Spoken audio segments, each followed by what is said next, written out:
Hello mga mamatser, good morning to all of you and welcome back to my YouTube channel. I'm Houston and you're watching Bella TV. Sa video ito, pag-uusapan natin kung paano i-assemble ang GoPro Hero 12 Black Creators Edition. So samahan niyo po ako. Let's go!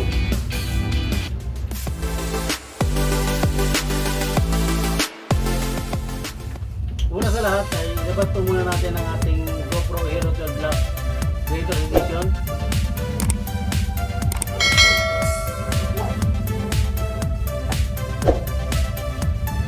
Media mode ang GoPro Hero 12, ang handle, ang battery, night mode, charger,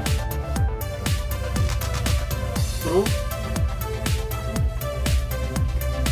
Ilabas na rin natin itong mic at spare cover ng battery o ng GoPro.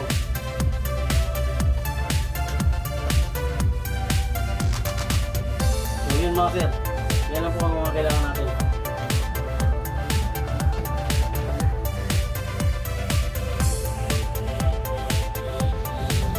So mga sir, nandiyan na po lahat ng mga kailangan natin para i-assemble itong GoPro Hero 12 Black Creators Edition.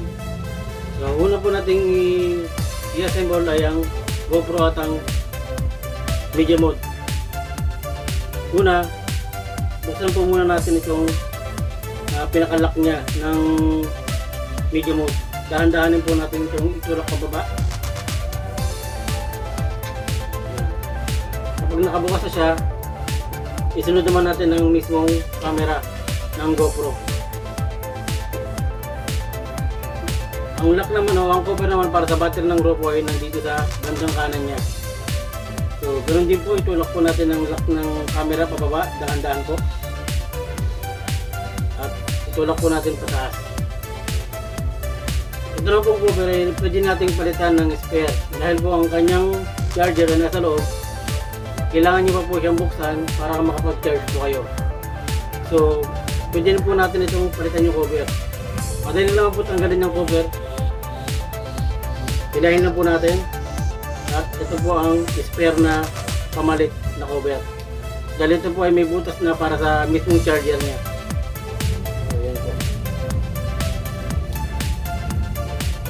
Ito naman po ang battery ng GoPro.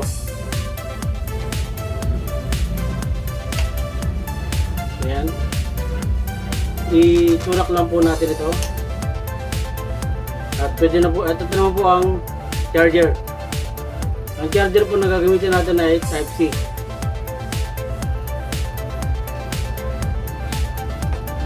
So ngayon hindi nyo na po kailangan tanggalin yung mismong cover dahil may butas na po siya para isaksak po ang charger niya. So ayan po. At para naman po i-open ng GoPro, nandito po siya sa kabilang gilid sa left side. One click lamang po. So ayan po, nagbukas po siya. So pagpapatayin nyo naman po, long press nyo lang po ulit itong button na ito. Power button, long press. So, kung makikita nyo, namatay po ang GoPro. So, para naman po sa handle, ay kailangan po nating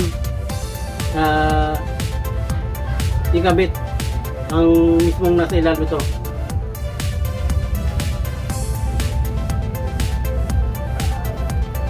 Ito po.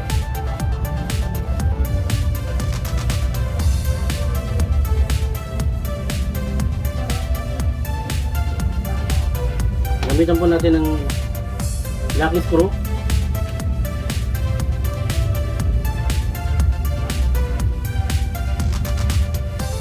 Pero huwag po muna natin higpitan dahil i-adjust po natin itong GoPro natin. At pagka na-adjust na po natin ito ng gusto natin, komportable din tayo, baka natin ito sikipan. At pwede naman pong i-charge ang GoPro gamit ang handle na ito. So, ayan po, umilaw po ang handle. At i-on natin ito.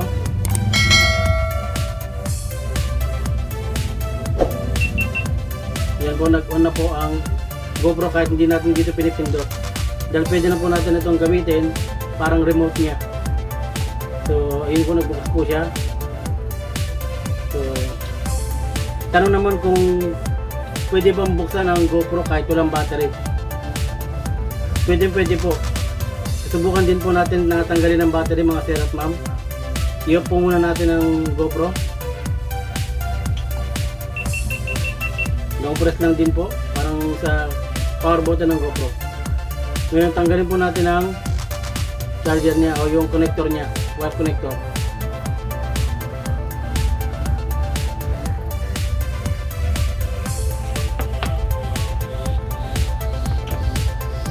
Tanggalin po natin ang battery. Ganun din po, itulak natin pababa ang cover. Yan, meron po siyang maliit na papel. Yun po ang gagamitin natin na panghila ng battery. Ngayon po subukan natin ang GoPro kung magpa-power ba siya kahit walang battery gamit ang handle na ito.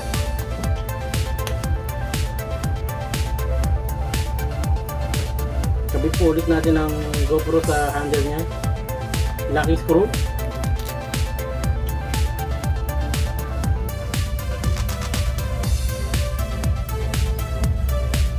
At ilagay po natin itong parang charger niya, charger ng handle, connector. So yan mga sir, umilaw po ang handle at nakakonect na po siya sa GoPro unit natin. Pero wala po siyang battery. Try po natin kung mag-open siya mga sir.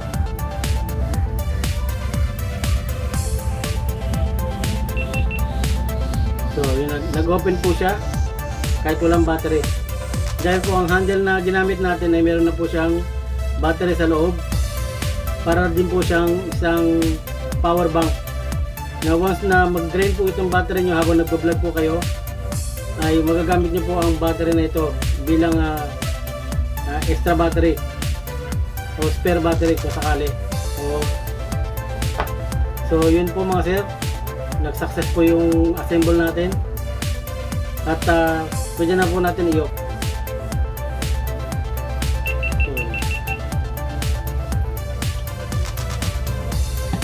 Sabi ng binilan ko mga sir, ang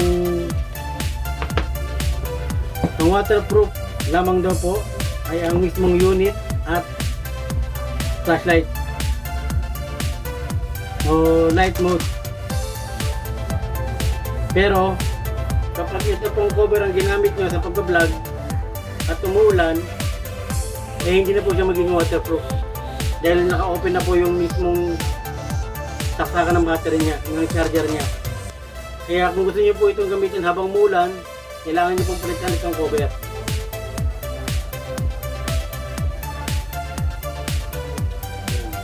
Palitan po natin itong cover.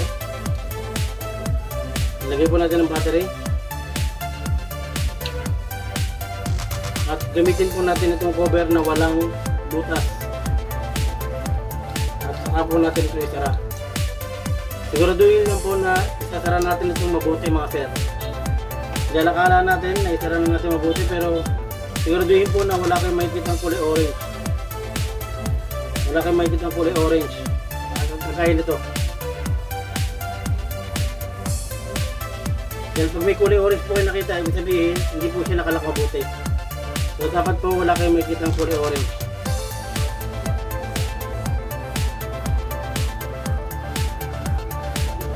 Halimbawa po ganyan, nakalak na po siya pero may nakikita po kayong kulay orange. So siguraduhin po na wala kayong makikita ng kulay orange para maging waterproof siya o sealed na sealed siya. Ang hindi po waterproof ay ang handle at media mode. So paglagay naman po na itong foam niya or noise reduction ng mic, ganito lang po mga sir. Papatong lang siya, then okay na po. Hindi niyo po mailalagay ang GoPro kapag meron pong cover ito dahil tatama po siya sa mismong pin niya. So kailangan po natin itong tanggalin.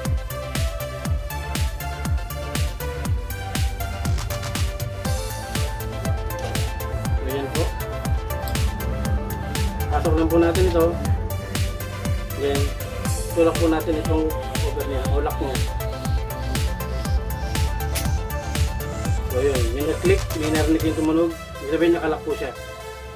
At ilagay po natin itong light mode. So yan po. At lagyan na po ulit natin itong GoPro sa handle niya.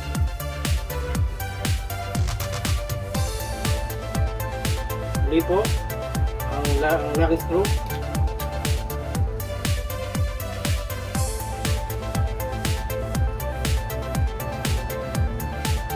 So yan mga sir, hindi nyo po magagamit ng remote control kapag hindi po nakalagay ang connector niya. So try po natin. Power on.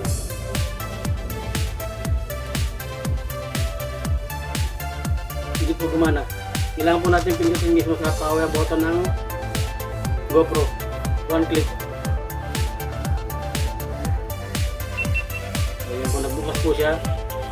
At magagamit nyo rin naman po siya kasi may battery na po siya sa loob. So yun mga sir, okay na po ang ating GoPro Hero Black 12 Creators Edition. So nakikita nyo rin po, may nakikita kayong mga green na gumagalaw-galaw. Ibig sabihin po ay gumagana po ang ating mic. Gumagana po ang mic ng GoPro Hero 12 Black.